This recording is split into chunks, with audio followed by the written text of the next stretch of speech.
holding his stress ball, while Gary stood frozen at the rail, his face red with embarrassment and fear. Turns out he was the coward who couldn't get in the ocean after all. I walked past my computer and saw my daughter furiously clicking the keyboard, her fingers slamming every key with power. I leaned over and realized she was typing a comment under a video of a 10-year-old boy playing video games. "I'm gonna punch you so hard you're going to cry. I know where you live." She pressed the enter key, but before I could tell her to stop, I saw something that made me grip my desk. She had posted the comment under my YouTube account, which had videos of me gaming on it. I immediately got her off the chair and opened my comment history, then started hysterically laughing because if I didn't, I would cry. She'd left hundreds of comments under videos of little kids. "I'm gonna beat you up. I'm coming for you. I'm hiding in your closet." She had accidentally made it look like me, a 34-year-old, was threatening kids online. I immediately went to start deleting the comments, but then my doorbell rang. 2 officers walked into my house. "We need to search your computer. We've heard suspicious activity from it." My legs froze as I led them to my computer, trying to explain everything. But the comment, "You look punchable," was already open under my account, making me look even worse. They glanced once at the screen and began putting cuffs on me. I screamed, "It wasn't me. My daughter left these comments." She came running and begged the officers to believe me, screaming it was her, but they kept walking me out. That's when I remembered that every time I logged into my PC, my webcam automatically started recording my face for my gaming videos. I begged the cops to check the footage, and they reluctantly pulled it up. We watched my daughter hop in my chair with a grin and type manically for hours at a time. The timestamps of the videos matched when the comments were left. The officers apologized and walked out, and as I started deleting everything, my daughter tapped my shoulder. "Was my trolling at least funny, Dad?" Me and my mom were scuba diving when a blue fish came up to me and flicked its tail like it wanted me to follow it. So I left the tourist group and went after it to see what it wanted to show me. It led me down past a wall of coral that opened up like a city, purple fans and orange tubes glowing. A shadow slid over me and I froze. A dolphin glided down beside the fish and slid under me, so I grabbed its fin and it carried me deeper into the dark, and the blue fish followed us the whole time. It slowed over a patch of empty sand where dozens of fish lay still.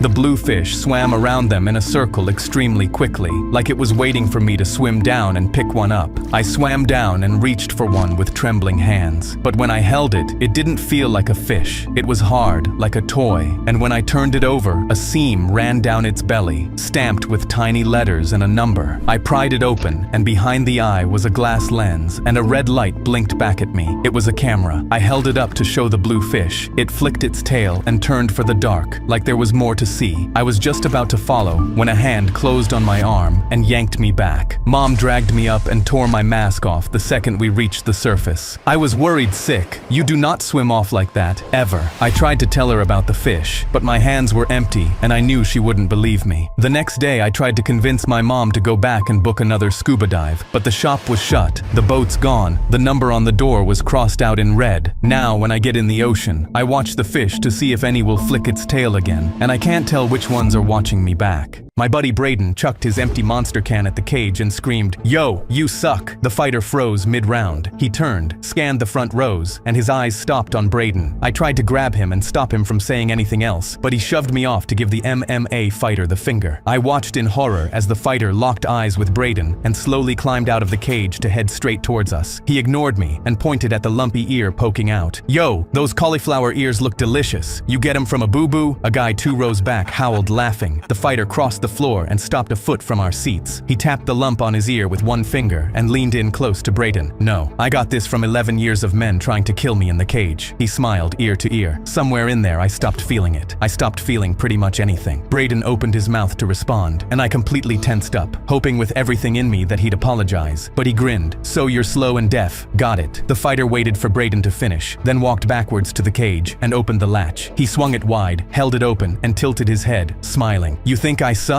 Then get in. Show me how it's done." Braden couldn't make a sound. The fighter let a few seconds pass, then crouched and picked the empty monster can up off the floor. He crushed it flat in one fist and flicked it back over the rail. It rolled to a stop against Braden's shoe, and Braden didn't make another sound. The fighter laughed and gave Braden the finger. That's what I thought. I know a little beach when I see one. My little brother said, "I just got an iPhone 17 for $25, then held up a hexagon-shaped device with iPhone 17 written on the back. I crossed my arms and laughed. "Where did you get it?" it, and his eyes lit up. China. Shipping only took 2 months. He plugged it into the charger, and I watched the battery go from 10 down to 5. My brother nearly fell from his chair. Oh my god, it's so advanced it charges in reverse. I ruffled his hair and turned to leave, but then he said, wow, it's asking if I want to transfer the data from another phone to this one. Suddenly, I didn't feel my phone in my pocket, and when I turned back, I saw him plugging my phone into his Chinese iPhone. My heart dropped as I realized all my bank passwords and personal details were on it, and he was moving them to his iPhone. I lunged to grab it, but he blocked it with his body. Stop being jealous of my new phone. Buy your own. I tried explaining I wasn't jealous, but he just kept smiling at the orange progress bar and shielding the phones. I watched helplessly as it went from 17 to 100 in one swoop. Transfer completed. Data stored in Chongqing headquarters lit up the screen, and my legs buckled. My brother was losing his mind about how fast Chinese technology is, but I was already logging into my computer, pure panic on my face. I clicked my mouse, and my fingers trembled as I typed in my password. 0 in my banking app. A $14,000 transfer made to iPhone International. My face drained of color, and I turned to stare at my brother clicking on his iPhone. Its battery is at 120%. Isn't that cool? I didn't say a word. I was thinking how to get away with permanently sending a 12-year-old to China. The school bus swerved so hard it threw me into the window. I jumped up and saw the dumbest kid in our school had both hands locked on the steering wheel, screaming at the old bus driver. Give it to me. You always get to drive. It's my turn. The driver grabbed Dean's sleeve, his voice cracking. Son, please, you're gonna kill us all. 2 jocks charged the front and wrapped him up around the chest, but that dumb ba was somehow stronger than them both. He shrugged them off like they were nothing and stamped on the gas. My mom took my Xbox. I haven't played GTA in 3 days, he said, whipping us around a corner while we all screamed. I need to dopamine max or I'm gonna lose my mind. And up ahead, a wall of traffic filled the windshield. I'm gonna drive straight through. I crawled up the aisle, grabbed the back of his seat, and leaned into his ear. Bro, you're about to fail the GTA mission. His hands twitched on the wheel. Checkpoint's right there. Pull over, or you lose all your progress. Everything. Gone. I was using his own logic against him. He gasped, dude, you're right. He slammed the brake with both feet, and the bus shrieked to a halt so close to a crossing minivan I could see the driver's face. Somebody pressed a phone into his hands, and he melted into the seat, thumbs already racing across a driving game. The old driver climbed back behind the wheel, hands shaking. Dean's eyes never left the screen. Your turn, old man. My little brother and I were wrestling on the couch when I accidentally flipped him too hard, and he slammed straight onto the floor. He lay on the floor screaming, holding his arm, a red bruise already forming near his elbow. I was supposed to be watching him, and knew I was screwed, because my mom swore if she caught us wrestling again, she'd take everything I owned and beat my ah. My brother had tears running down his face as I checked the clock. She'd be home any minute, and I needed to fix this quickly. He screamed, I'm telling mom you pushed me. This is your fault. You wanted to wrestle again. I slapped my hand over his mouth. Stop crying. If you stop, I'll give you my PS5, the one I saved 2 summers for. He went still. For real? Yes, but the bruise was darkening fast, purple creeping across his elbow, and I knew my mom would notice it the second she walked in. So I looked it up on ChatGPT, and every result said, go to the ER immediately. My hand started shaking. No way, I'm telling, he said. Mom's text lit up my screen. She's almost home. No, take my room too. Just stay quiet, I swear. So I went on Reddit, and some thread swore toothpaste and raw potato pulled a bruise out. So I packed his arm in paste and mummified it in a sock, but it bloated up yellow and lumpy, looking 10 times more broken than before. Then mom's car beeped in the driveway. Say nothing, and I'll buy you a Switch too, I begged, and the doorknob started to turn. My mom froze in the doorway, looking at the two of us, then at the lumpy yellow sock swallowing my brother's arm. What happened? My brother's lip trembled, but he didn't say a word. She took one look at the couch cushions on the floor, and her face went hard. Were you two wrestling again? I took a deep breath as she started unwrapping the sock, bracing like she'd find a bone sticking out. But underneath the paste was a bruise the size of a quarter, already fading. She turned to me slowly. You did all of this, over a small bruise? I'm taking your phone, your PS5, everything. I watched her walk straight to my room, grabbing my stuff, when my brother leaned over and whispered, I didn't snitch, so I still get your room, your PS5, and you're buying me a Switch. My little sister threw down my Nintendo and ran to the window. Look, there's a rainbow. We need to find the pot of gold at the end of it so we can be rich. I was about to tell her the truth, but she was so excited she was bouncing up and down, and I couldn't bring myself to break the news.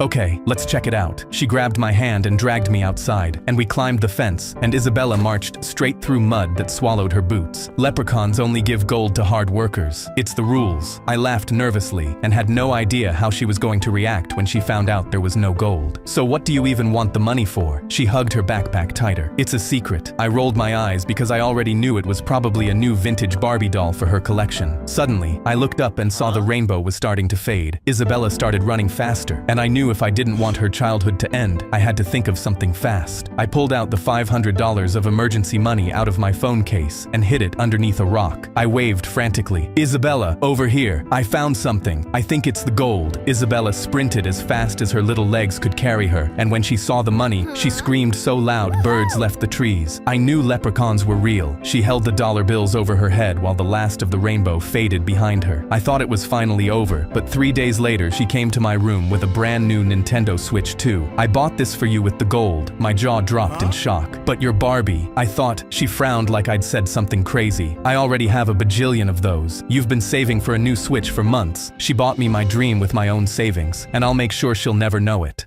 My mom and I were driving home when the car flew off the road and headed straight for a tree. "Mom, stop!" She was stomping the brake pedal, but the car wasn't slowing down, and we slammed into the tree. Blood was pouring down her face from where her head hit the windshield, so I ripped off my shirt and pressed it against the gash until the paramedics came. They loaded her into the ambulance, and at the hospital, the doctors told me her condition was critical, and they didn't know if she'd make it. I loved my mom more than anything, and I fell apart right there with my head in my hands. Moments later, my siblings showed up, and I felt relieved thinking they were here to support us. But my sister walked up to me. "Who saved her?" I wiped my eyes. I did. Instead of thanking me, her face twisted in anger. "Why didn't you just let her die?" I froze. "What?" My brother stepped closer. "We cut the brakes. She was supposed to be alone in that car. We wanted her to die." My stomach dropped. "My own siblings tried to kill our mom. Why the hell would you do that?" My brother shrugged like it was nothing. "We're done waiting for our inheritance. We're broke and need money. Her house should be ours. Our mom gave them everything, but they wanted more."